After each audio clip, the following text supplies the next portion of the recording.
ஆண்டவராகிய இயேசு கிறிஸ்துவினை நாம் மைப்படுவதாக இந்த நாளில் உங்களை யாவரையும் பார்ப்பதிலே மிகுந்த சந்தோஷம்.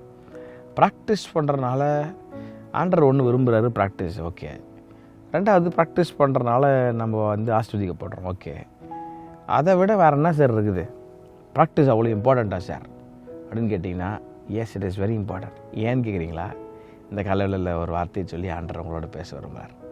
மத்தேயு 7ஆம் அதிகாரம் 24ஆம் வசனத்தை உங்களுக்காக வாசிக்க விரும்புகிறேன். ஆகையால் நான் சொல்லிய இந்த வார்த்தைகளை கேட்டு இவைகளின்படி செய்கிறவன் எவனோ, அதாவது கீழ்ப்படிந்து ஒபே பண்ணி ப்ராக்டிஸ் பண்ணி செய்கிறவன் எவனோ, அவனை கன்மலையின் மேல் தன் வீட்டை கட்டின புத்தியுள்ள மனுஷனுக்கு ஒப்பிடுவேன். ரொம்ப அழகாக இருக்குல்ல? ப்ராக்டிஸ் பண்ணுறனால என்ன பயணம் தானே உட்காந்துருக்கீங்க. ஆண்டவர் சொல்கிறார், ப்ராக்டிஸ் பண்ணுறனால நீங்கள் எப்படிப்பட்டவர்களாம், கன்மலையின் மேல் உள்ள கன்மலையின் மேல் தன் வீட்டை கட்டின ஒரு ஸ்ட்ராங்கான ஃபவுண்டேஷனில் உங்கள் வீடு கட்டப்பட்டிருக்கிறதுக்கு அது காரணமாக இருக்குதான். யாருக்கு காரணம்?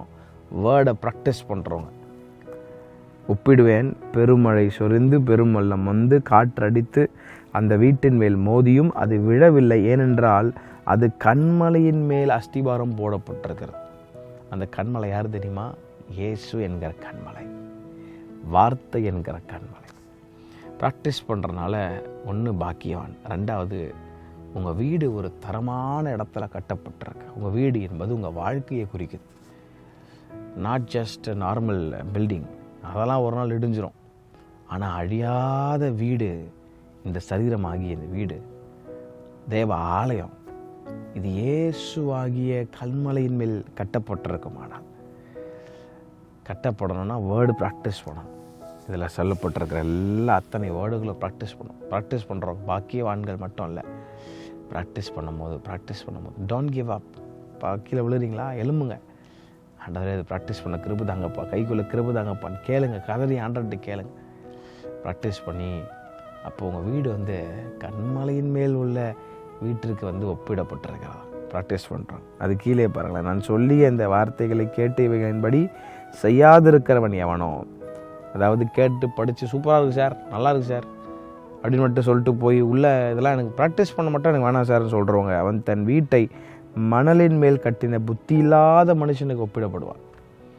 ஆற்று மணலில் இல்லை ஒரு பீச் மணலில் ஒரு பெரிய வெள்ளம் வருதுன்னு வச்சுங்களேன், ராக்கில் இருக்கிற வீடு எப்படி இருக்கிறோம், இல்லை மண்ணில் கட்டப்பட்ட வீடு எப்படி இருக்கும்? அது வாட்டர் அடிச்சுட்டு வாரி கொண்டு போயிடும். ஆனால் கன்மலையின் மேலே கட்டப்பட்டிருக்கிற வீடு அது ஒரு நாள் அசையாது. ஏன்னா அந்த ஃபவுண்டேஷன் ஸ்ட்ராங்கு. அதனால் ப்ராக்டிஸ் பண்ணுறதுனால என்ன பயன்? உங்கள் வீடு கன்மலையாகிய கிறிஸ்துவின் மேல் கட்டப்படுது. Your house is built on the rock by practising the word of God. அப்போ அதனால் ப்ராக்டிஸ் பண்ண அவளாக அதை ஆண்டவர்கிட்ட கேளுங்க. கர்த்தர் தாமே யாரையும் ஆசீர்வதிப்பாராக. ஆமென்.